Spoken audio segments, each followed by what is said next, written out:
Hi guys, I'm Umair, founder and CEO of Wigzo.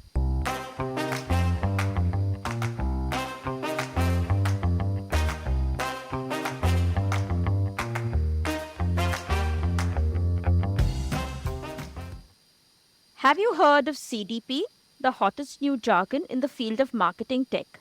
It stands for Customer Data Platform, and it is essentially a unified platform with all data about your customers from multiple sources. Think of a typical consumer products retailer, let's say a mobile phone company.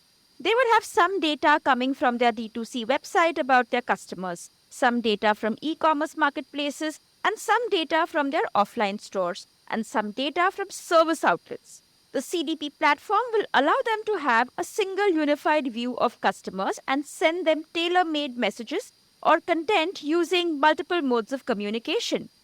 Wixo, a modern CDP platform built for retailers who want to do omni-channel, and it recently got acquired by Shiprocket. This candid conversation between your host Akshay Dutt and Umair Mohammed, the founder of Wixo, is a gold mine of insights about finding product market fit, marketing automation, B2B SaaS scale up, and how to think about an acquisition. Stay tuned for this amazing conversation and don't forget to subscribe to the Founder Thesis podcast on any audio streaming app.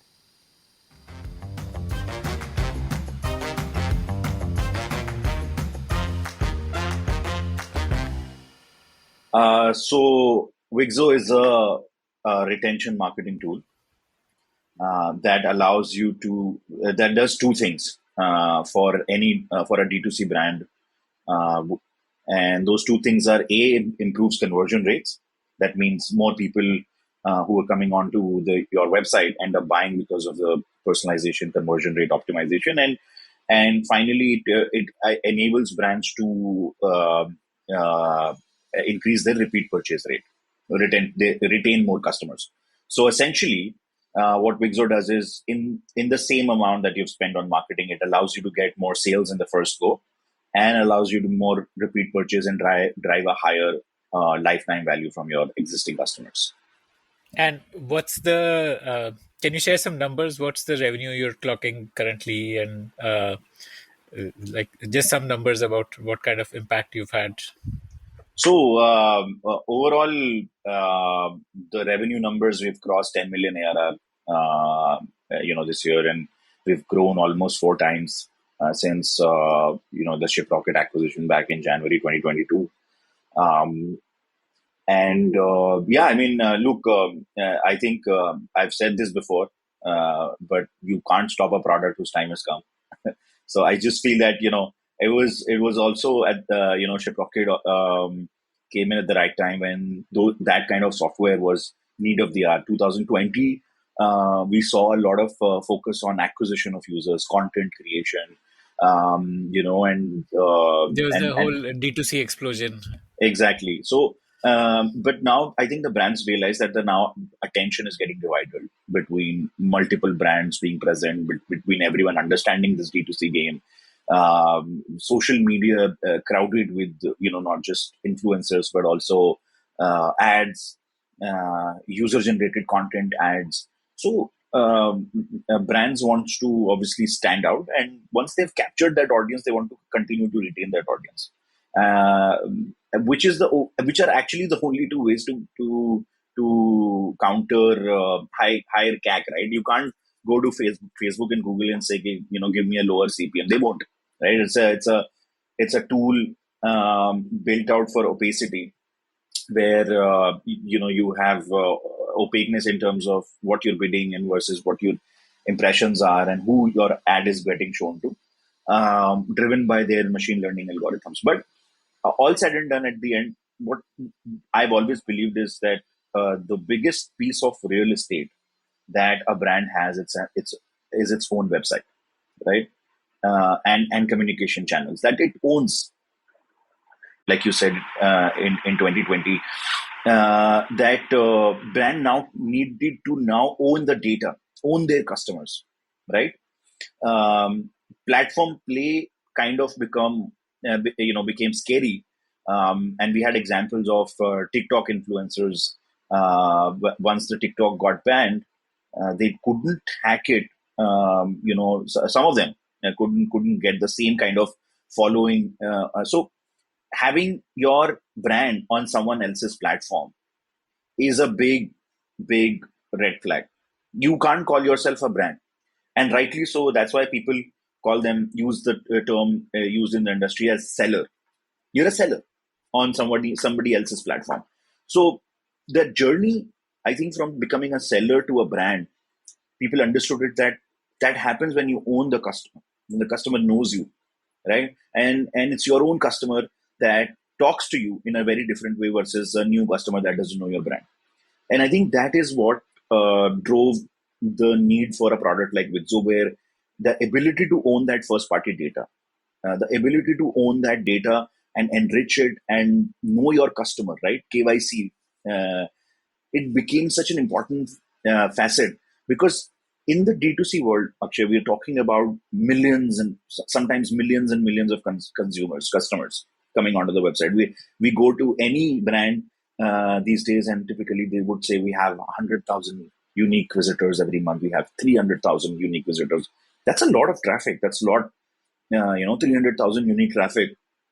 But then you ask them that, and they say, oh, we are marketplace heavy, and not discounting marketplaces. They have a role to play in the ecosystem, in a very important role, in fact, of discovery and elevating the brand. But at the end, your own website is your own real estate. That is where you control the narrative. That is where you control control how your products are featured, how your products look, and you own that data, own that customer, right? So I think that kind of propagated the need for solutions or softwares like Wigzo, and rest is just, we understood the problem statement. It was the right time. People understood the importance of data, and we were at the right sort of product journey as well, where we could say that, we've spent 3-4 years perfecting the product for this industry, and there is a Let's just go through that journey of perfecting the product for the industry. How did you? How did the idea of Wigzo come to you? And this was like your second venture, right? This was not your first venture. yes. So let's start with you becoming an entrepreneur first. So, typically, and I can give you like a very cheesy answer typically that gets featured, but it wasn't like that. I was just not into the 9 to 5. I was just not feeling the job culture. And also, I think I saw an opportunity. And around me, I had some people who were already venturing out. One of my very close associate became one of the co-founders at Carrot Lane, and so I was surrounded by people who were on course for their entrepreneurial journey. And at that time, I was like, okay, I figured out a problem, but that I didn't have any technical expertise. I didn't, everyone was starting an e-commerce company, and there were a lot of funding happening. So it was a very different time as well for the Indian startup ecosystem, because suddenly we didn't know why a Flipkart or a Snapdeal is raking in hundreds of millions of dollars in funding. I was just trying to get into it. Digital was getting adopted. It was a 2008 to 2013 kind of was a very different time for the startup ecosystem. And I remember, so I thought, okay, I didn't have a product. But I had knowledge of e-commerce. I had knowledge of product. I had knowledge of how data functions. And thanks to my the current job that I was in, I was able to sort of put all that expertise into play and go to few e-commerce companies. And trust me when I say this, I was just looking for a few problems to solve. Of course, I knew that problems surrounded and they were revolved around data, but I didn't know the exact problems yet. And that epiphany, the aha moment, not in the product journey, but in the journey of becoming an entrepreneur. So from a consulting company, I was going out and meeting different clients, and I was saying, hey, we'll help you out. We can do this with your data. We can do this. We can create an architecture, XYZ, sort of like a service-based consulting company and that was the first company. But the epiphany came when I went to this fairly large e-commerce company, and I've narrated this incident, I think, about 1,000 times. And I was talking to the analytics team of that company, and they say, "Oh yeah, we do the analytics. We have these dashboards, and we do the analytics, and we do the RFM, which was really fancy back then. RFM is recency frequency monitoring. So it's like a three axis graph. You can plot, recency frequency monitoring based on these three parameters. So it is a little complex, but so they were showing off business intelligence software showing RFM, and I said, what? How do you utilize this data? I get it. You have amazing intelligence, and he said, no, we download the audience and we put it in a pen drive and we send it to the second floor to the guy who sends out emailers, right? And that kind of sparked what if this process was not this manual at all? What if this intelligence translated into a data being, a dashboard being shared with that guy sitting on the second floor or somewhere else, even in a different city, can access it. The segment has been created by the marketing team and he can just execute it on that segment, right? Email marketing was already pretty popular then. So there were precedents of how to build out that software, right? But we started off with a simple email personalization or email tool. We said, okay, our email tool will be different in the sense that all this data analytics would feature inside of the tool, and it would make life easier for the analytics team and the marketing team who eventually executes. And for this, I recruited two people who I recruited earlier in my job to build out various projects. I took this idea to them, and honestly, at that time, it sounded like on paper, it sounded like that this would be like a very small tool, something that you could, it was not supposed to be like a data platform, or it was not supposed to be big. It was supposed to be a very basic solvable need that I saw. And as a consulting company also, we were contemplating that as a consulting company, as consultants to e-commerce companies, we should have some sort of tool that we are also, and as soon as I had that tool and I did a few demos to then You worked with a vendor to get that done. Yeah, to work with two individuals who I only hired as freelancers, and I said, look, if this project goes well, then we'll put it like a company, and they eventually became my co-founders. So these two people, they went and they coded something in like a month. It was very shabby looking, but it did the job it was supposed to do. And that was, and we took that product to few large brands, and they said, "Oh, we love it." And one of them was kind enough. One fairly large, well-funded e-commerce company. There was a product manager there, and he was kind enough to say, "Hey, that Umair, what if?" He understood that we are young entrepreneurs. We're trying to build something. We have a small team. He said, "What if I can help you shape the product as per my requirements? What if that?" I said, "That would be fantastic. That would be lovely, because while it will take certain time, and there was no product managers back then, right? So I mean, we were the product managers in a 5-people team, and that kind of just led to that. He explained his problem statements, and trust me, Akshay, the first few years of the journey of Wigzo were just clients explaining their problem statement to me explaining my problem statement to these guys, and these guys coming up with like a technical way to solve those complex issues. So this Take guy me went through the problem statements, Sure. one by one. What? Yeah. Sure. So email was a big channel of communication. It still is, actually, but with WhatsApp and everything, it's considered. But it was like the dominant channel for It was it the still only is. channel at that It time. was the Yeah. only channel. Yeah. So email personalization tool was. So he said, okay, what if we could populate the email with the real time data from the from our website behavior, And for that, the person needs to be logged in. That was the first problem statement. The person needs to be logged in. And second problem statement was we need to somehow store it somewhere. And when the email goes out, dynamically populate it into. It sounded like a problem that can be solved, but So this would be like, say, someone has added an item to the cart but has not checked out. So you yes, could, within minutes of that action, you could trigger a mail saying, "Do you need help?" or "The stocks are limited and finishing fast," or something to nudge him to make the purchase. yes. So that was the very early version of it, but we wanted more. We said, okay, you send out a million messages, and a million emails a day, right? You send out 10 lakh emails a day. What if those 10 lakh emails, when you open, it's a different email, or at least the part of the email is different. And when I open the same email, those bulk emails, that part of the email is different for me. Can we connect your browsing history to your email dynamically?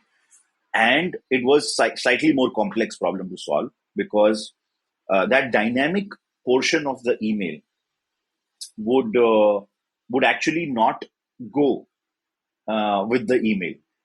And what would happen is when you open the email, a call on the server would go that, okay, Akshay is opening the email. And based on what we have stored for Akshay, then the images will be downloaded from the server. So it was more real time, and we had to actually, sit down and build it.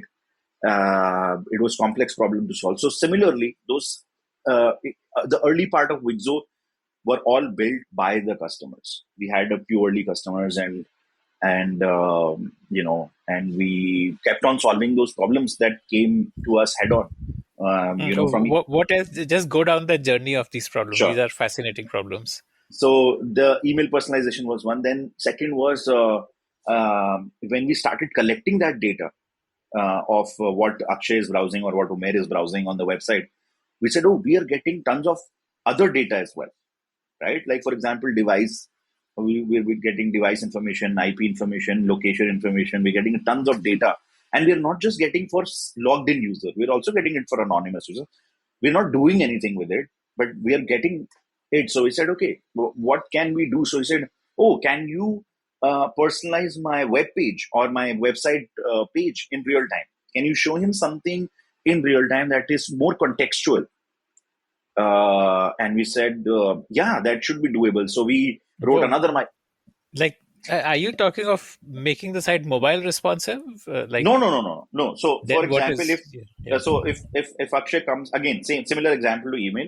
If Akshay comes on to, people are usually browsing the website from their own device, right? It's either a mobile device or a desktop device, and trust me, I've seen that transition. When we started capturing this data, traffic of mobile to desktop was about 50%, 50%.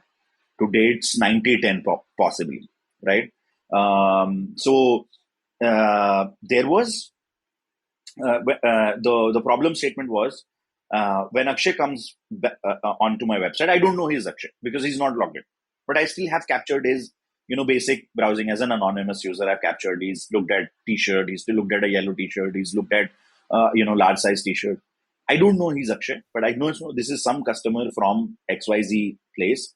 Now this There's customer a comes. cookie basically which Yes, is helping you to track track. it. Right. Now, Right. this person comes back again tomorrow.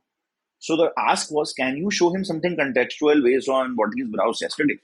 Because typically Continue any your search, for example, like on Amazon when you go back. exactly like Amazon. And thanks for bringing Amazon to this point, because Amazon played a big role in our journey of the product as well, because Amazon was setting the benchmark as to how personalization used to be carried out. If you search anything on Amazon, if you buy anything from Amazon, everything from that point forward is personalized to your taste, right? Even today, Amazon did not bother to change the user experience, because the homepage, if you look at it, if you're a regular buyer, is tailored to your taste of what you have bought.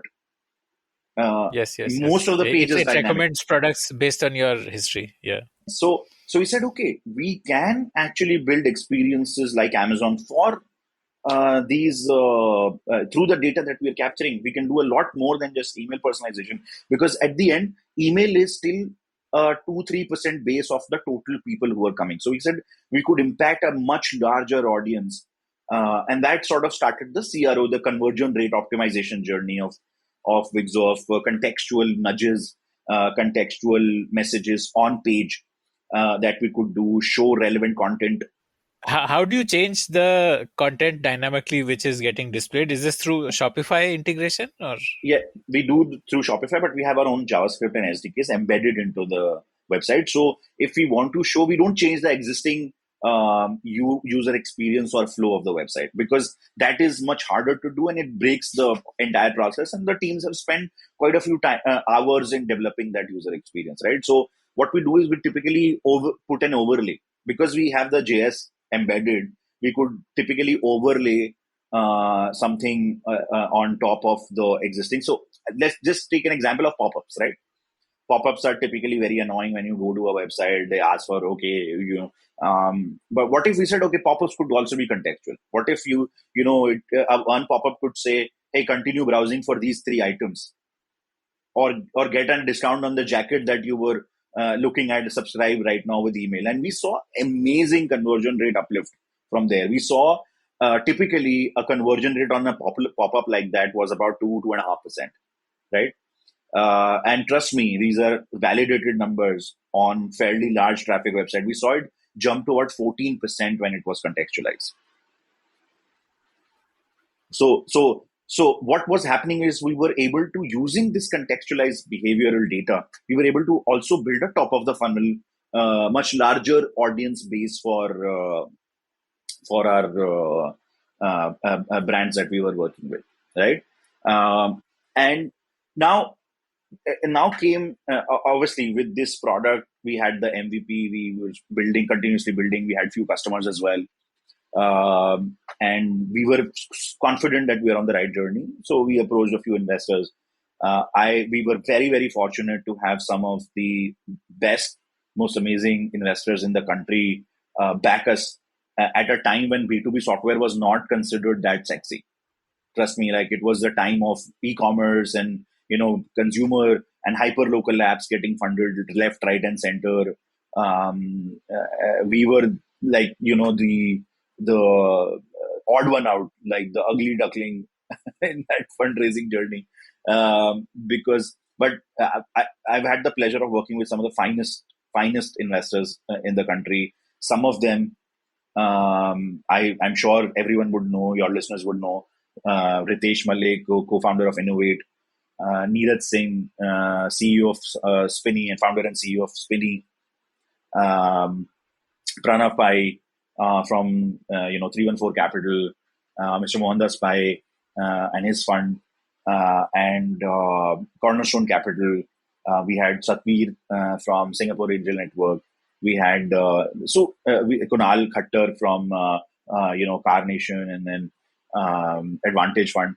So we had the honor of working with some people who literally backed us just on 2 things. They understood the problem statement. Yes, a lot of their portfolio is struggling through this, right? And B, they understood. I think they understood the conviction that I went with, right?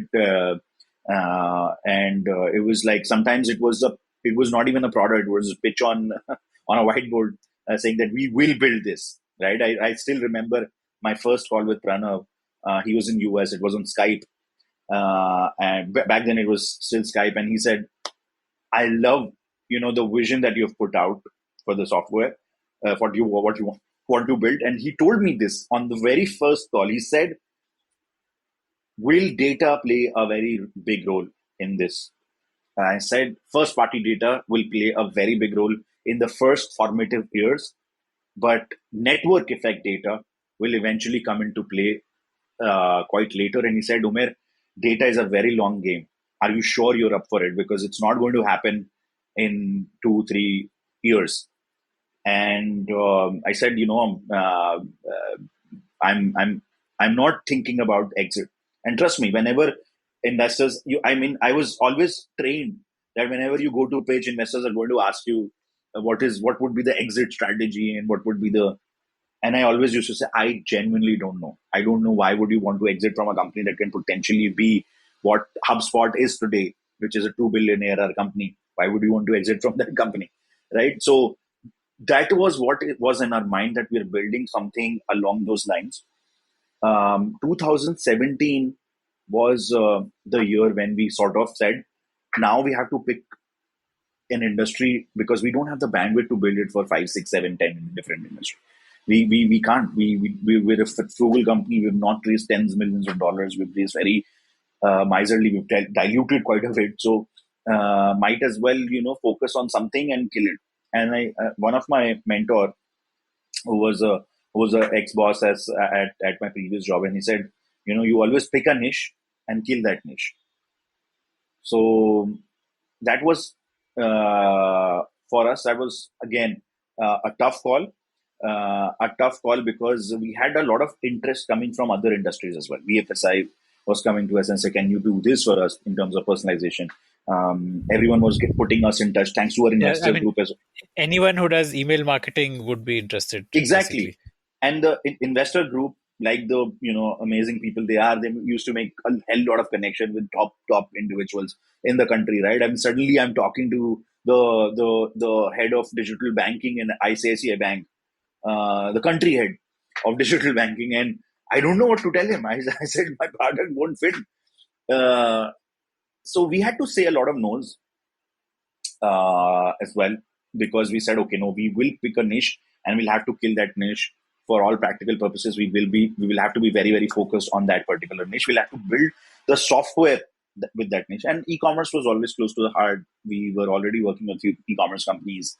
It was, the product manager, like I said, was actually based out of that e-com company. And we were very, very fortunate to sort of say, okay, fine, we will just pick one niche, which is e-com.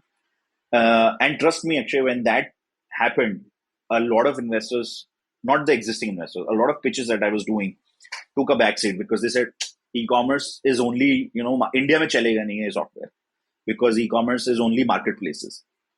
TAM bahut chota hai, because nobody is going to buy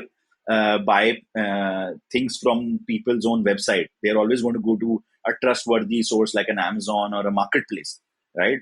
Nobody is going to buy it from their own website. But at that time, even in the US, D2C websites were not doing a very big business as compared to Amazon. Not at all. Not at all. E-commerce was booming. Shopify was nowhere to be seen, frankly speaking. The only direct-to-consumer websites that we saw were built on Magento, which was very popular back then. And India had big developer community, still has big developer community of Magento.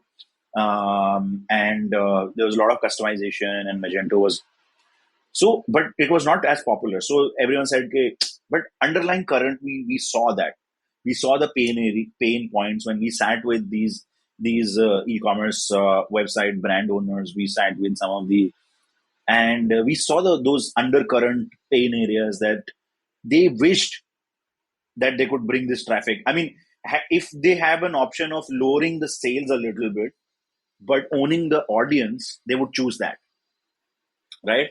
And we also saw retail sort of come and say, I'll start capturing data as well. I'll start, I remember there were startups who would provide those tablets to retail companies, who would put a guy there and ask survey of people coming in. Did you not find the size? Whatever, right? So did you not find the size? And they were capturing that data digitally. So that whole digital transformation, that revolution was taking place. So undercurrent, we were very confident that it's going to change. One of the parameters I used to convince myself, because there's a lot of self-doubt actually when some top-notch investors and you're going Bangalore, Bombay pitching to raise a large round, and people are saying TAM bada nahi hai, and they were not wrong. At that time, it was absolutely the truth. But I think for us, it was about seeing 5 years into the future, saying 2022 mein kya hoga, right? And one of the marker was, if I remember it correctly, retail brands were जो वो जो bag में सामान देते हैं अपने store पे, जैसे like Zara, or they started writing big on their bag, now available on Zara.com or now available on Tommy.com. And that kind of like, you have to keep on convincing yourself that, see, brand commerce is going to pick up, it's going to go crazy, it's going to these brands who are all retail, the $1 trillion or 700 billion back then, retail industries is going to transform into e-commerce. E-commerce will see penetration rise up to about 25-30%. So there is a big headway to grow. And we were banking on that industry to grow for our software to grow. So all said and done, it was, I understand and empathize with the investors who said no to us, gave us the reasoning of why they were saying no, simply because, I've seen the other side of the table, and you take all those things into account. But as a founder, your conviction is everything, right? The early stage of a company, your conviction on product, your conviction on the market, your conviction. And it could have been wrong. I could have been wrong. And today, even brand commerce would still be very small, and marketplace would have still dominated.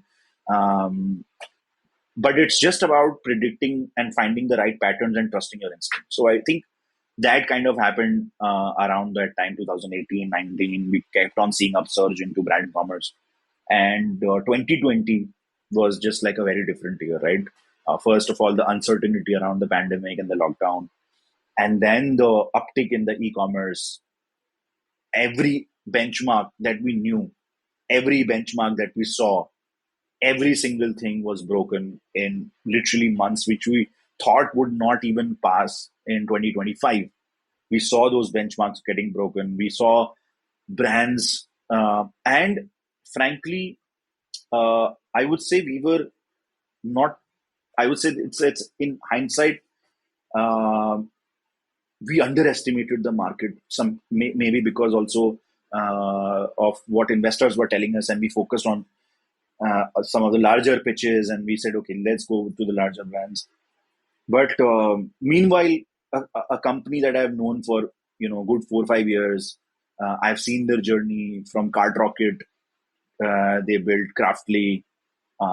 They pivoted and built Craftly, which was a marketplace, and then from Craftly they started a smaller division called ShipRocket. And suddenly, seeing ShipRocket go from 0 to 100 reviews on Shopify App Store in front of my eyes, I was like, they're doing something which we aren't.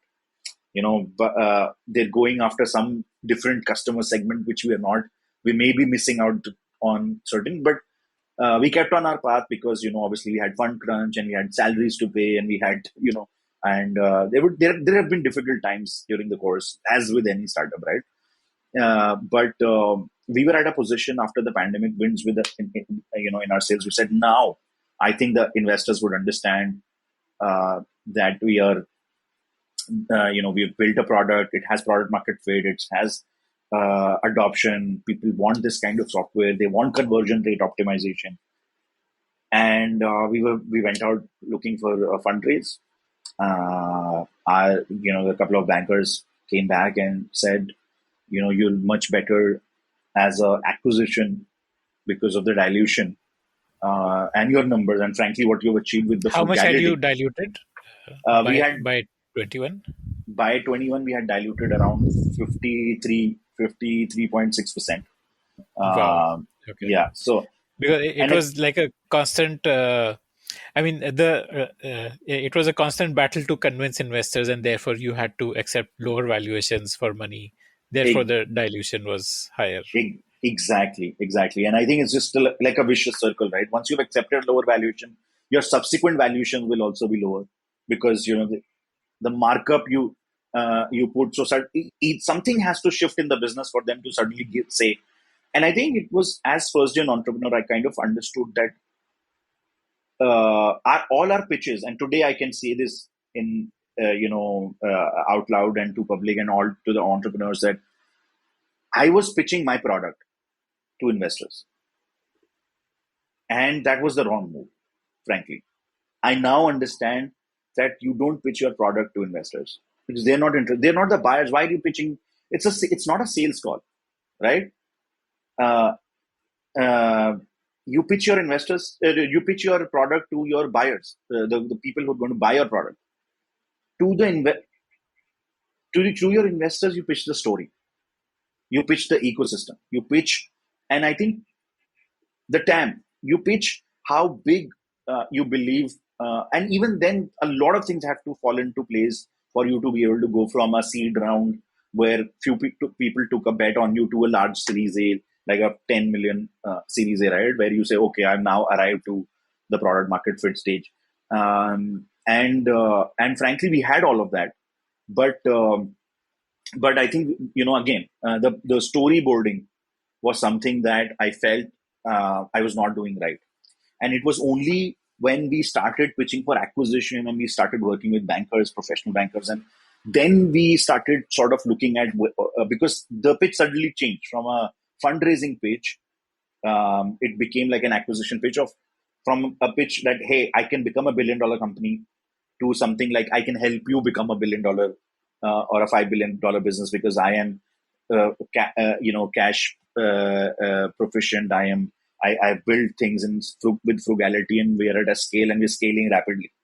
So the pitch kind of changed, and it was at that time I kind of understood what the investors demand, right? And they don't demand it because it's the ecosystem, or if they they demand it because they are also answerable to their LPs, their GPs, right? VCs are answerable to their investors for returning the money, and I think they need a compelling story. They need a compelling story to pitch. They also need, and they want to believe that story, because a lot of this is risky capital. And I understand today that the conviction doesn't always come from the founder and the product. Sometimes it's like, the founder is great, and they have the right product, but I'm not sure about if their TAM is good, because there are a lot of doubts. Or there sometimes it would be like, I love their story, I love their product, I love the problem they're trying to solve, but I don't see how it's going to do 100 million in revenue, right? And that storyboarding, which I'm talking about, that you have to take investor. So if they've given you a meeting, if they've given you a follow-up meeting of looking at your product and understanding a journey, they're already from point A to point B. Point B, they want to know your story, they want to understand where. So it's your job as a founder to take them from point B to point Z, where you take them that journey, that it's not I am going to be on a rocket ship. I'm not pitching you my business. I'm not asking for money. I'm asking, are you the partner I am looking for to go on this, journey with me? Will you add that fuel to my rocket? And it's a different pitch, and I understand now. Again, like I said, that why second gen on founders or second gen entrepreneurs, it's easier for them to fundraise, because they understand what is required at that level to convince someone to part with 100, 150, 200 crores, because it's not about the crores or the zeros in the crores.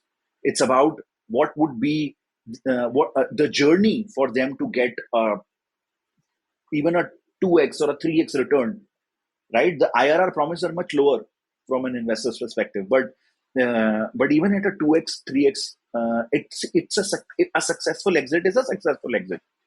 And I understood it's a different journey for you to take that VC, to take a VC and say, boss, let's go on this journey with me, and that's why some of the best entrepreneurs and some of the best minds that I've worked with are great storytellers. So Yeah, absolutely agree. I have a question about this acquisition. So this was a outright acquisition, like you have been bought out, or you still own, like the founders, do they still own yeah. equity? Yes, we still do. Shiprocket came and said, "Boss, we don't want to run your business. You run your business, but we believe that this business has a lot of potential. because they understood the market in and out. They had been there, like I said, they were riding that wave much better, much quicker than us. And the first call I had with Sahil, the CEO at Shiprocket, and Vishesh on a Zoom call, and I know Sahil says this as well, and I also say this, and it sounds a little cheesy, but on that Zoom call, when he told me what he's building, and when I shared what, so I think we both were convinced it was just matching expectation in terms of price. And so he asked me a very simple question that, Umair, did you come into this business to make money? I said, yes, I would like to make some money. I would like my family and my future to be secure, but that's not why I came into this business. And he said, look, money matters. We'll do it, but let's structure the deal in a way that your investors take the exit. You stay because we want you to stay. And for you to have the skin in the game, you have to hold on to the equity. I said, I couldn't have put it better in words. I want to hold on to. So we held on to about 24% of the company. Shiprocket bought out all the investors. Shiprocket pumped in primary capital as well. And slowly they've gone on to increase that a little bit. But the founders and the ESOP still holds, upwards of 20%. And the idea is, I told Sahil, I said, there is no point.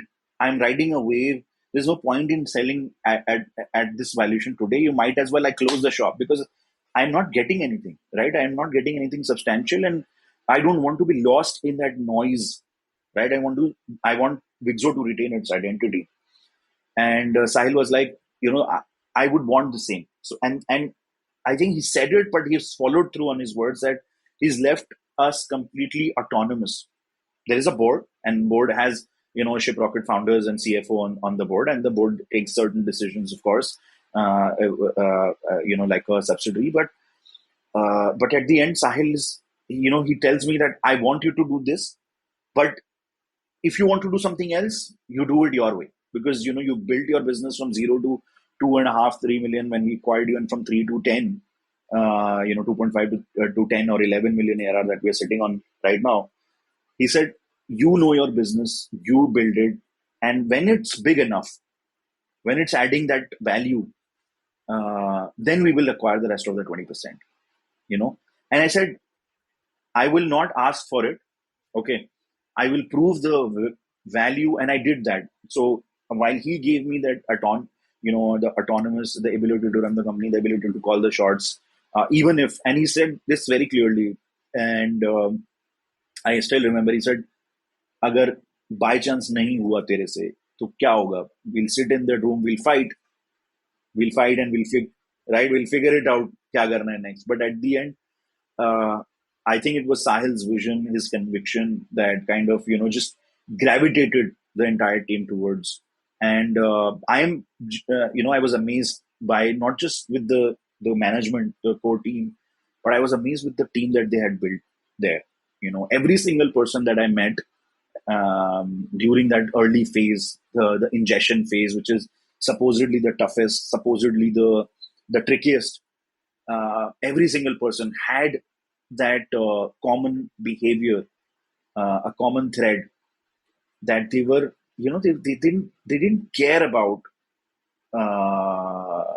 what was happening or what was not happening, or whether they had to work remote, or whether the perks are there or not there, and how they're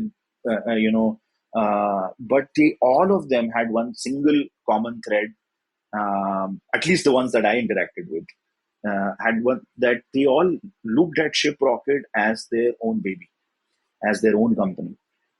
And when that happens, I think that energy is just very infectious.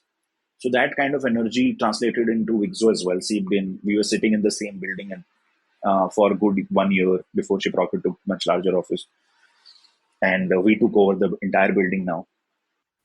Like some broad themes I want to understand. Sure. What was your go-to-market journey, and how has that evolved? Like, you originally, when you started way back in 2015, what was it Yeah. then, and how has it evolved? I think go-to-market was very 1:1 sales for us. But I think now we have started Sort of, we built a lot of content, we built a lot of case studies, we built a lot of inbound journey as well. The product price has increased, of course, because the complexity has increased, because the things that the product does has increased. But at the same time, we also have sort of tried our best to make that journey as efficient as possible for a customer getting onboarded, right? Is it a self-service onboarding or is it a managed onboarding? It is managed, and I'll tell you the reason for that as well, and how we are evolving as a product. So you said give me an elevator pitch, and I paused very early into, and the reason I paused is because today the elevator pitch is different, because we have transformed from a retention marketing tool, which we started off with, to a full-fledged CDP now. A CDP is a customer data platform, and that has happened over the last 1 year, where we built infrastructure where we are not only servicing e-commerce companies, now we are servicing large retail clients as well. So the So likes of a CDP is like, say, Salesforce.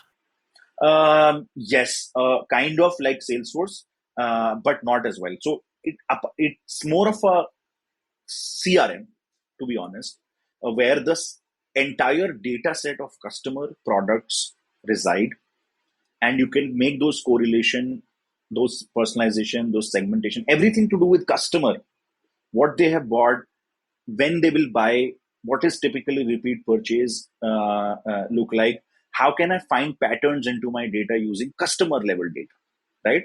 And the data could come from a POS machine, like a point of sale solution where you're buying on the retail store. It could come from the website, it could come from the app, it could So come from POS machine, how will POS machine give you customer data? Like through the credit card number, you can no no identify no that as a. no no no no no credit card. Usually if you look at it, people now, almost all the retailers ask for a mobile number. So typically a mobile number would get stored, and you would get Yeah, so that becomes a unique identifier for that customer. absolutely. Okay, So okay, that okay. unique identifier would become, and would, so the CDP typically will ingest POS data as well from that phone number, will ingest e-commerce data as well from transaction, will ingest behavioral data from website and app, the people browsing, anonymous or logged in, will ingest loyalty data from loyalty solutions, right? Will also ingest data from ad platforms like Facebook, like Google, right? Will normalize the data, you know. And the way I look at it is, if you look at the Wigzo journey, the value proposition, I always say it's like a pyramid, right? And why it's a pyramid? Because the bottom layer is data collection, assimilation, normalization, cleaning, building, all of that data repository, building unique identifiers, putting all of that. So if a phone number is a unique identifier, and you have 200 retail stores and an e-commerce website, has the person purchased from multiple stores? Has the person purchased from your e-com store? Is he an e-com buyer? So that, all of that combined into a single data Will you also warehouse. be able to tell if he's been targeted by your ad on Google, Facebook? Like, uh, In certain cases, yes, when we get that feedback from, or we know that this customer, but we can help brands not just, we can help them build personas, not just for targeted communication, but for targeted ads as well, right? So a jeans lover, for example, a jeans lover who lives in, Ludhiana, or a jeans lover who lives in Delhi, in your data, because you have a store in Delhi, fundamentally could have very different behavioral patterns, right? Or shopping patterns, or average basket value. So all those pattern identification can only happen once you have broken the data silos, and you have brought all the data into a single warehouse and normalized it. So the base layer is data. Then comes your segmentation, cohort building, analysis, intelligence, right? The second layer of the pyramid. The third layer of the pyramid is the personalization bit. The personalization is, where you are able to send, like I said, personas. You're able to do 1:1 communication. There is a there is a phrase that we use in the industry called segment of one. Each customer is a segment, right? You have to treat each customer like a segment, and each customer will have its own individual pattern, own individual analysis. Akshay opens emails at 9 o'clock in the morning. That data should be there in the CDP. So he should be getting that email from you between 8:30 and 8:45, so that it's right there, top of the inbox, when he, typically start reading his emails, right? He used to read emails, but now he reads only one email in a week. But he's very active on SMS recently, so certainly your focus should shift. So all of that is CDP's role, that finding patterns into the data, and then this is the data layer where we house and all of that. And finally, from there, you can either do personalization, you can do 360-degree profiling, you can do hyper targeting of ads, you can do business intelligence or data analysis that you were not able to do earlier, right? So And you're able to use your customer data platform to show that person an ad on Facebook. But how does this get connected? Like, because obviously Facebook will not connect through the phone number, right? If you have a customer's no. profile through a So phone number. Facebook doesn't do that. Facebook only works on cohorted data, right?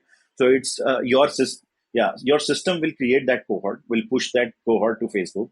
Facebook will And identify that these cohort customers. will be like, say, this is the location segment. Jeans lover from Delhi, for example, right? So jeans lovers from Delhi who purchase between 3,000 and 5,000. Let's say that's the cohort. You push that data, Facebook will not only find those people, will also find lookalike audiences on its platform, right? What is the information you're sending to Facebook to target this data, to target this pool of jeans lovers in Delhi? Like, So are you we sending demographic data and no. location? And Yeah, location, demographic, category affinity like jeans lover, or for example, e-com newbie or heavy e-com spender, those kind of data point. And Facebook finds that data and builds a lookalike audience, and that audience performs almost twice as better if you were doing cold prospecting, right? So your CACs automatically are reduced. okay, Uh, why does it happen that if I look at a product on Amazon, yeah. I will be followed by ads of that product across multiple So websites? that's what Facebook, does. Data signal from Amazon, data signal from Facebook.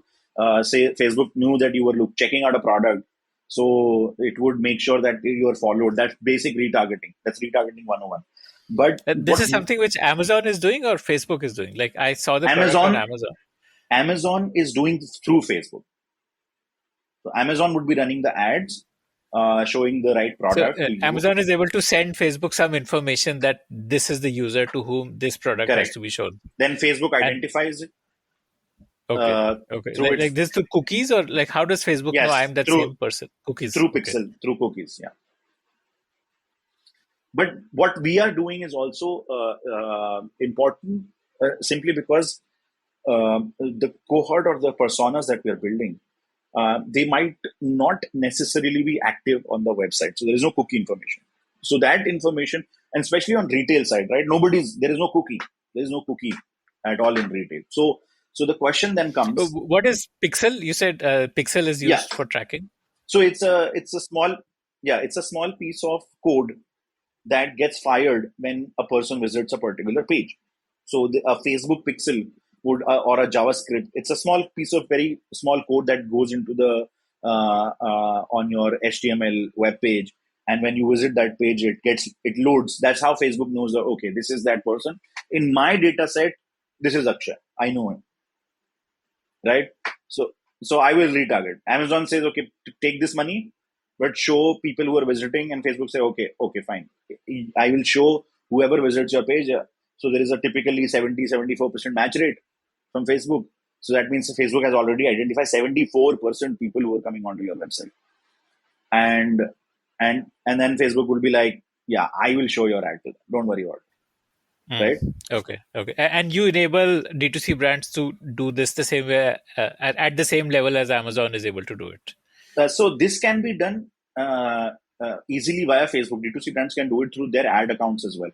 But what we do is slightly even a step further. We say, okay, in your data of people who have already purchased from you, we can find out some and build certain cohorts of people that we can push to Facebook and build a lookalike audience, because this is more relevant data.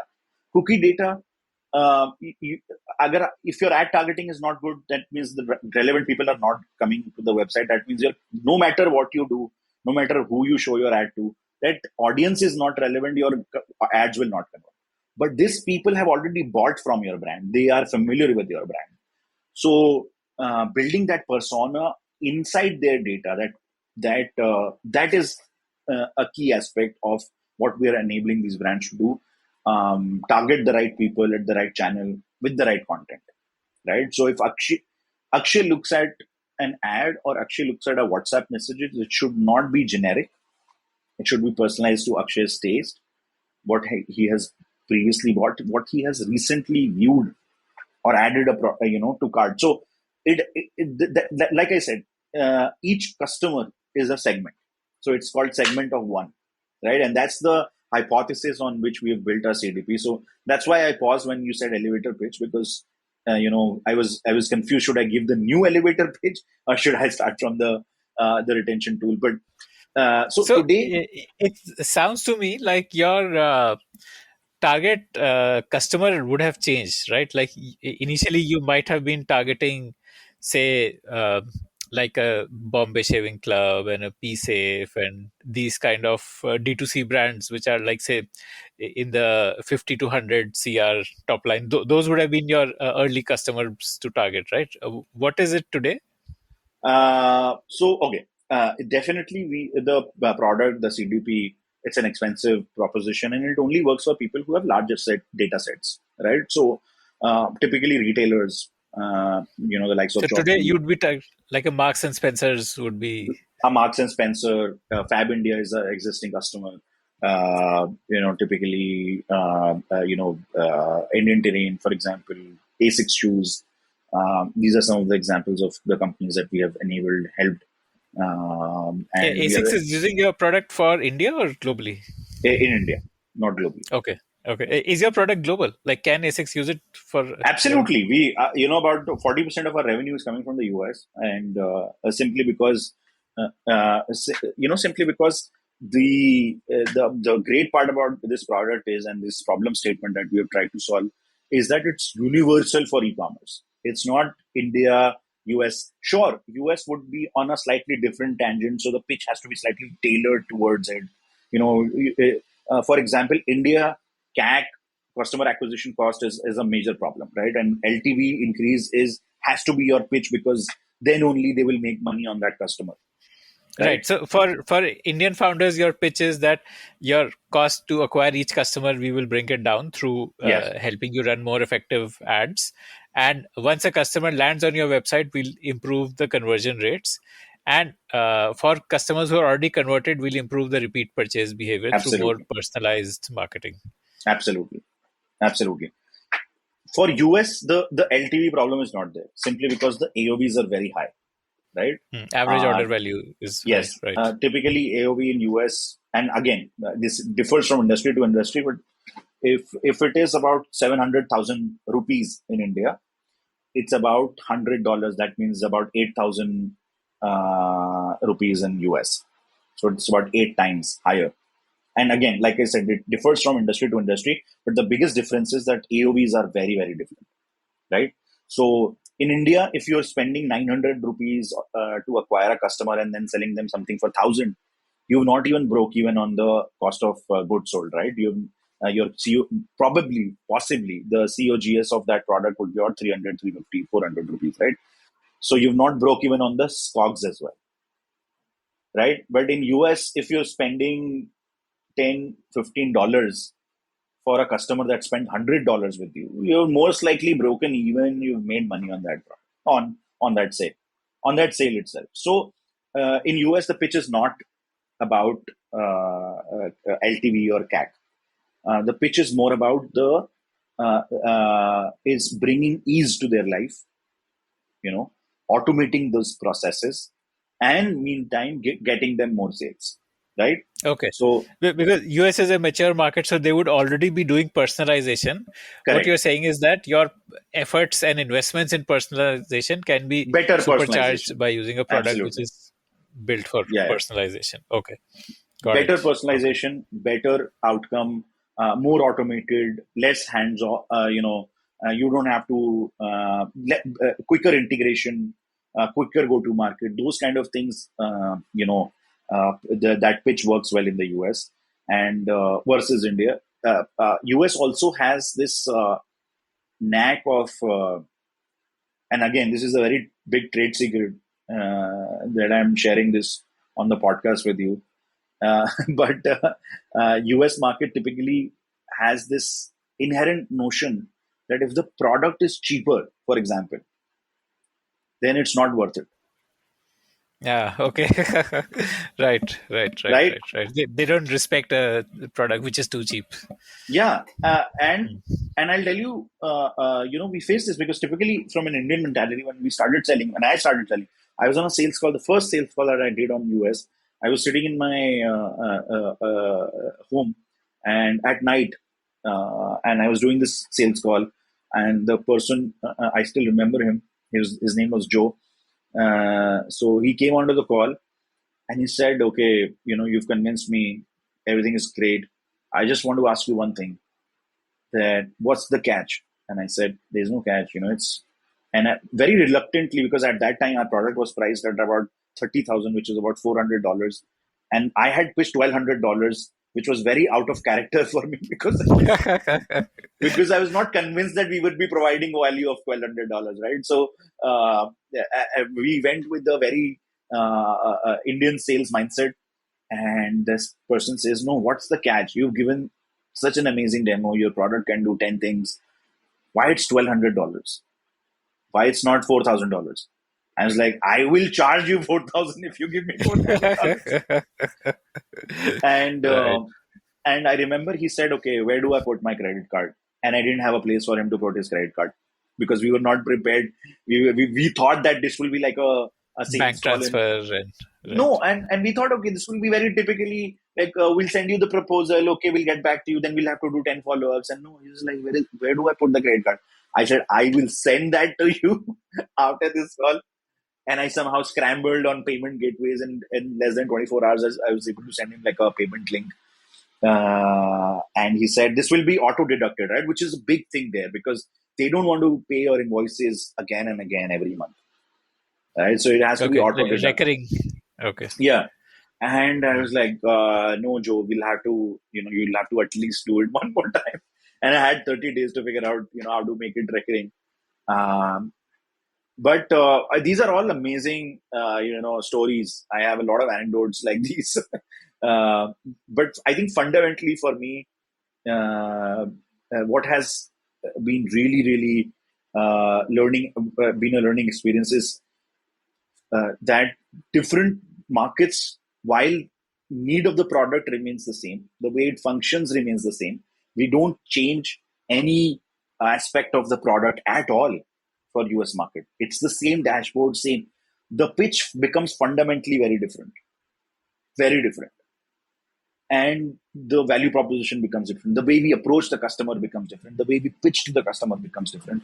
And that is a big learning experience for me, that same product, two different markets and two different approaches and two different pricing.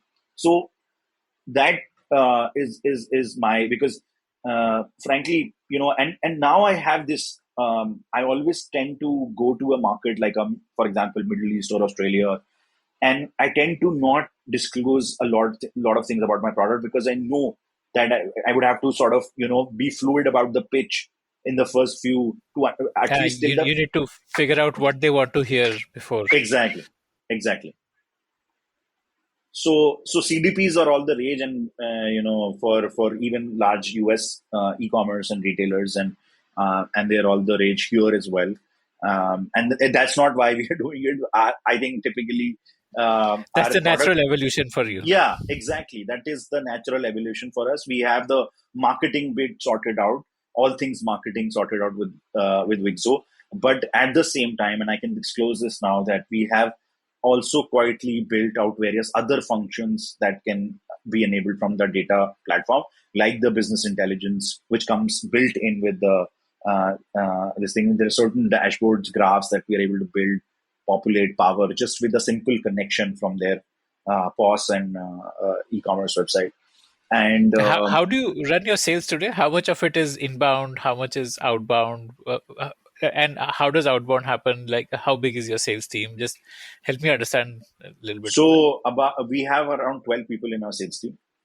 About 70% is outbound and 30% is 70% is inbound, 30% is outbound. Wow, Yeah, and 70% inbound is amazing. How did you achieve that? Like through content? not through content at all, or all of it, but through a lot through branding, marketing. What Um, what do you do? Like, what do you spend your marketing dollars on? so mostly try to be at the events that are happening, so that try to be at the top of the mind. So we do Like close roundtables. Martech events, D2C events. Correct, correct. We have our own event. So in fact, we a year back we launched our own event, right? And when Okay, everyone was what's it doing, called? it's called D2C Verse, Okay. uh, and we started that off with just the simple mindset: let's get 5-10 brands together under a single. Let's give them dinner and drinks, and let's get them to sign the contract while they're Drunk. ser- I would use the word serenaded, but sure. uh, but it turned out to be something much larger, much bigger, and all hats off to the team behind it, the Wigzo marketing team. They conceptualized it brilliantly.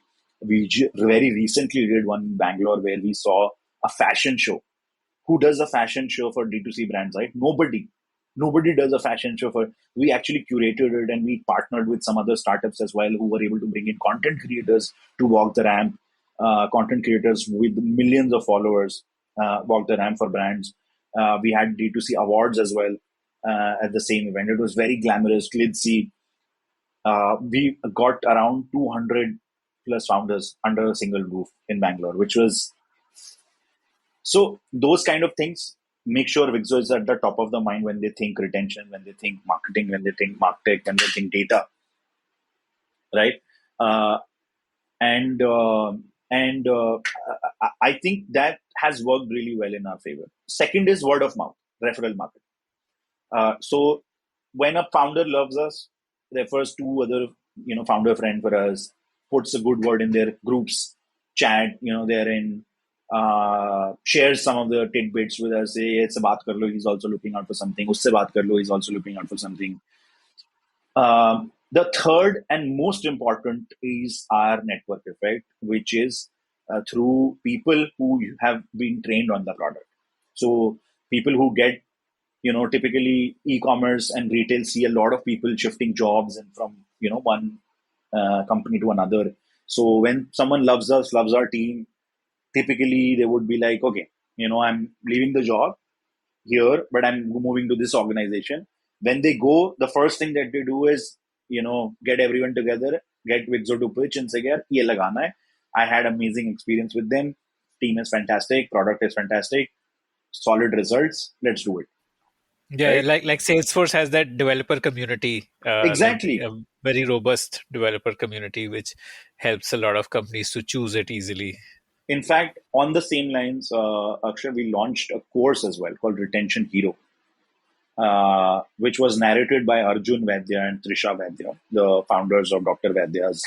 Uh, they narrated the course, and the content was developed by us so that everyone who wants to learn retention marketing gets trained and learn it on our content, because eventually it's going to keep it in their mind that so those are the kind of activations that we have done, which has kept Wixo as a brand without being too loud, without being in the face advertising, without saying, oh, you run your WhatsApp marketing with us and sending ads on Facebook and running ads on Google.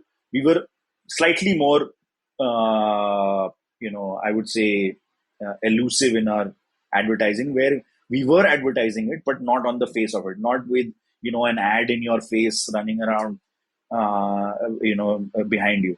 It is more that if this product is relevant, it should we should be on the top of your head that this is a company that solves these problems, right? And so far it's been great success both in India, in US, or any other market that we have done. So far we're opening up Germany as we speak. I know that Germany is going through a difficult, but e-commerce is booming, right? So that's all I care about. uh, so e-commerce is extremely on the rise in entire Europe, and So so 40% you said is US. yes, How much from other countries? about 10%, 12% is from other countries, and rest of it is in Okay. India. Who are some Indian D2C brands that use you? A lot, man, a lot. I even off the top of my head, like PSafe, for example, uses us. I remember it because you said PSafe. uh, we have the likes of Snitch users. We have and me before they got acquired by Global Bees. To all Global Bees, actually, the Global Bees roll up e-commerce portfolio, works on Wigzo. We have likes of Rubans, accessories. No, I mean, are there other like full Yes. stack platforms? Okay, Uh, and these are Indian or from other countries? there are some Indian, some people use other country softwares as well. Some have made inroads. I think it's just, all these softwares are great. I'm not, discounting any software. I think the only difference is that, like I told you in 2017, we said no to a lot of. So instead of building a horizontal product where we could serve BFSI and we could serve this and we could serve that, we said we'll focus on one industry, and the way we build the software up ground up. So we understand the challenges. Our integrations are also on the lines for this particular industry. We talk to the ecosystem, right? So, for example, ERP in retail or e-commerce, there are very few ERP players, and we integrate with them, right? So it's a very important integration for a large retailer or a large e-commerce brand, that you integrate with their ERP so that their reconciliation from their orders is also on point. Or, for example, logistics partner. ShipRocket is one example, but directly integrate with other logistics partner as well, so that if they're using any logistics partner, they can give that same experience of post-purchase experience. So So um, what you're saying is you're built for e-commerce. The others are more horizontal players, the competitors. Exactly, exactly. Okay. And today, for example, they could work with the Hotstar, and they could work with the, like an OTT platform or a bank. Whereas I won't be able to pitch to a Hotstar. But when it's these two products pitching to an e-commerce, I would say I would win in certain areas because I would talk the same language. My data ingestion would be with the same data set that they would have.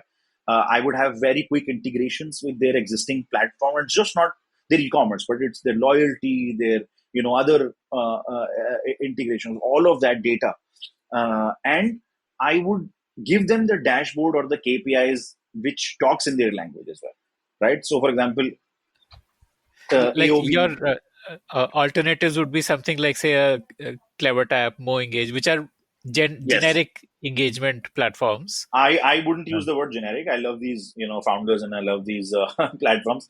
I think the word I would use, like horizontal, where Horizontal they, engagement yeah, platforms. yeah. So Hmm. where they could go after a Hotstar and say, this is our biggest customer in India, or a Swiggy and say, hey, this is a biggest customer in India.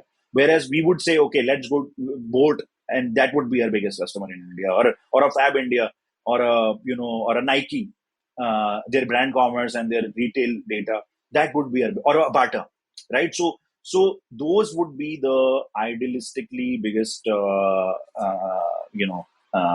customers for us. So that's the fundamental difference, and I do believe that they see that difference as well.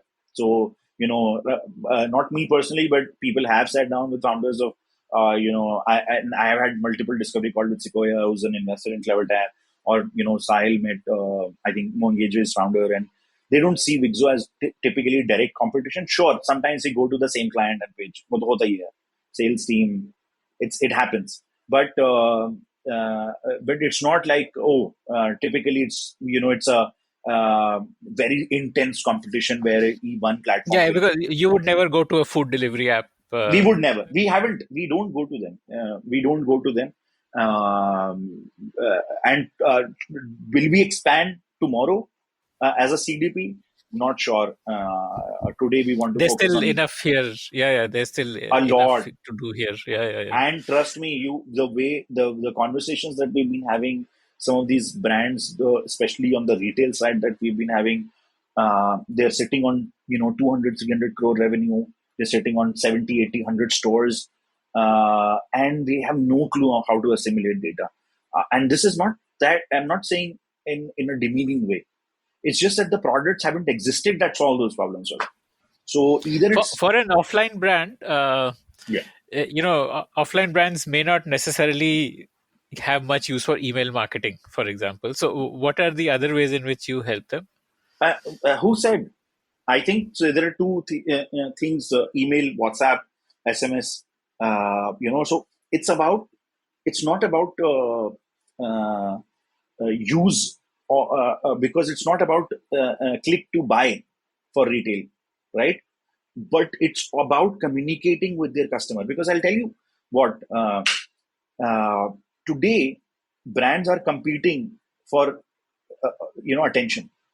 So so it's the same thing as to why a retail customer would have an Instagram page, right? So why would not a retail brand send out emails showcasing their, maybe the person doesn't look at their Instagram post because he's not active there. He doesn't look at their Facebook page, but he would open the email because the brand sent, hey, we've launched 4 new jeans, and if it's personalized on your taste, then it's even better chances of it opening. So all these brands, they want to be at the top of the mind. They want to be at the top of the they want the customers to remember, and they're fighting for that attention. Because trust me, whether the person buys it from e-commerce or buys it from retail store, I always say this: D2C is not a channel. D2C is not a channel. D2C is the mindset that has been shifting. Direct to consumer is the mindset. Even retailers now understand that, even if they're asking people to come to their retail store, that's also direct to consumer, right? So they have a direct connection on WhatsApp, on email, on SMS with their audience. Yeah. It's I would say like probably Fab India is like the D2C pioneer in a way. exactly. And we have when we look at their team as well, and they have a fantastic team who are so hungry when it comes to what can we do next, how can we elevate the customer experience. You would see the kind of cohorts they build. Amazing. It gives us and our account manager so much learning working with such a mature, and that we then embark these learnings to other D2C brands as well, where we feel that oh, you can do this, not exactly but the learnings are very important. Right, uh, right. Sometimes a simple holy campaign, which is not even sending out a coupon code, not even it's just a holy campaign, works wonderfully well. It's just wishing holy. Why? Because it was sent out to the right audience. And the system said that these are the right people for this kind of campaign. So those kind of learnings, if we can translate and get lot more brands, it would solve not only the problems that we mentioned earlier, but it would solve a major problem of spam, right? And that's why, if you ask me why Wigzo exists today, is not just because from a brand perspective, sure, it's allowing them to personalize, but it's from a consumer standpoint. We are not a consumer company, right? We're a hardcore B2B tech company. But from a consumer standpoint, why is Wigzo important? Is because it declutters your inbox with irrelevant messages, Right. right? Yeah, every message is customized to you. Yes. So one brand at a time, we are decluttering spam. Yeah, amazing. So let me end with this question. What's your advice to D2C founders? I mean, someone who's like, say, an early stage founder may not necessarily be a Wigzo customer, but what is the way in which he should think about building a D2C brand? I think so. I think there are two journeys that a D2C founder should look at: from becoming a seller, and then from seller to brand. And it's a journey. You have to take it. you have to become the seller first. You have to sell the product that you have somehow managed to bring together, and then sort of take it to the next level. But my only advice would be that this is an a completely new era that we have entered, right? Where intellectual properties are owned by brands. It's their IP which is getting created, and IPs are getting created at an unprecedented rate, right? So find out why your IP or your intellectual property or your product is unique, and find that differentiator. ठीक है, either find a large TAM or find a differentiator of your product, and work on towards solving problem. If you've done that, then there is now an ecosystem available, infrastructure available, and thanks to companies like Shiprocket, thanks to companies like Faster Checkout, thanks to Wigzo and countless others, right? Unicommerce, for example, or the likes of Logic ERP or Logibricks. The infrastructure is available to D2C founders that you could then go from, if you've gone from 0 to 1 yourself by hustling, by finding the right fit, by finding what product sells to which audience, then 1 to 10 journey becomes much easier, because there are now partners who can tell you how to go to that journey, how to embark on that journey, what pitfalls you need to avoid, where do you need to go to funding. We have now debt funding, a big part of e-commerce, because the companies like Club, like GetVantage. Yeah, working capital is not such a challenge now. Exactly. So it's such a evolving industry that if you are a young brand founder, don't think about building infrastructure, because that is being done. And I'll tell you, 10 years down the line, that was not the case. 10 years down the line, Yeah. Founders would be like, oh, we'll hire development team to build this for us in-house. Right? But today, that's not the mindset. Today, you can just plug in everything and launch your exactly. D2C site in like absolutely days or weeks. And that is the key. Quick go-to-market. Fail quick if you have to. But find out what sells, what is your hero product. Focus on getting more people into that funnel of awareness, education, and purchase. And if you do that, I think everything will come to you, automatically once you've done those basics right. Because now the infrastructure is built. Now we have enough content, enough people, enough experts, enough products that can help you, enough companies that can help you into building a fairly large direct-to-consumer brand. And people who say that market got saturated or this and that are just not true. Not at all. I can tell you we are adding about 2 million, 3 million new consumers every month who have never shopped online, and they're getting added to the pool. So this is this is what your the customer data platform is giving you this data across all your brands, across all our brands. 2 to 3 million new shoppers are getting added each month. And there is a great penetration which is happening on the tier 2 side, because thanks to the COD, thanks to even UPI, for example, is a big push, right, from getting users to securely pay, and and there is now inherent trust on certain players in the market that user display.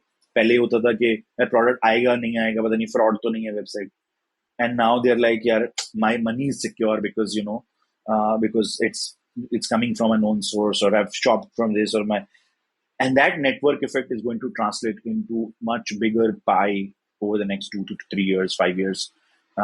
We would see close to 300, 350 million active e-com shoppers, and that's our prediction. And tier 2, tier 3 town would have a big role to play in, the Bharat audience is going to be online all the time. I'm just curious, did you see a Shark Tank effect? A massive Shark Tank effect. Massive. What like in the sense that some of your customers were featured on Shark Tank, and you saw them. A lot of our customers, in fact, one of such brand is House of Chicken Curry, who's on this season. Rubans also was on this season. there is a big uptake. It's like a free TV ad, a 5 minute slot. So some of the brands that we work with, How big is the effect? Like, how much does their revenue or visitors increase by? dude, like sometimes it's crazy. Like people would come on to, they would sell out the inventory in 2, 3, 4 hours of airing the episode airing, and that's not all. I mean, this is India, and I'm sure we'll see a much profound effect going forward. In US, we have a Shark Tank US brand that came in Shark Tank US, and they had to re-prepare all the inventory levels because their episode was going to be re-aired after a year. Re-aired, not Wow. and they still Okay. sold out, and they still sold out in 2.5 hours. So, uh, that's great. So I think that intrigues me a lot, because that intrigues me to that there is a there is a big opportunity sitting for D2C brands where they are reaching to a completely new audience through TV. How do we Yeah, make Shark it? Tank would have opened up a lot of tier 2, tier 3 for D2C Absolutely. brands. So Yeah, yeah. a lot of times we're having these conversations in closed doors, that how do we enable this for 50, 60,000 brands that we work, as a group that we work with. How do we enable this for brands? How we unlock this opportunity? And some of the things are still in the works. Some we're working behind the scene to ensure that it's accessible, because today the problem is not yeah, it's obviously Shark Tank. They received some 10,000, 1 lakh applications, and only 50 or some odd featured, and a lot of the D2C, right? In the first episode, you saw Jhaji Store, right? Which was season 1 brand. We work with Jhaji Store as well, and we are very proud. Whenever it used to come on the Shark Tank, I used to tell my wife, this is a brand that Yeah, we work with. yeah. So, Obviously, yeah. I mean, being on TV still has that big, massive appeal. Yeah. yeah. So I think that some of those opportunities we still have to unlock as an ecosystem. I think this will be very interesting times. What Shark Tank has shown is that it's possible, and now just we have to replicate it, but in a unique way. Just not copy the format and just do it again, because that's not going to be appealing. So you have to do it in a more unique way, and we have to figure out where the next growth phase is coming for D2C brands. A lot of them are going omni-channel. A lot of them are opening kiosks. Some vertical marketplaces are getting opened, which are catering to specific niche. So marketplace Like bundling. baby products or things like Exactly, that. like baby products, like organic, like One Green is a curation of all organic. Then we have a combination, which is a combination of deals on various beauty products. Has retail as well. So sampling also, product sampling also, through Blinkit, through Big Basket, through quick commerce, through traditional commerce, is also a big opportunity. So there is a lot to unlock here, and we keep on seeing some amazing startups come into this space. We keep on talking to the founders. Some of them are doing exceptional jobs at cracking some of these value functions for D2C brands. And I feel that we are just at we're not even at the inflection point right now. Trust me, we're not. We would be there in couple of years. We are at a yeah, we are still at a stage where we are figuring 10 things out with, and this would be as big a story as the US e-commerce. So you are possibly bigger.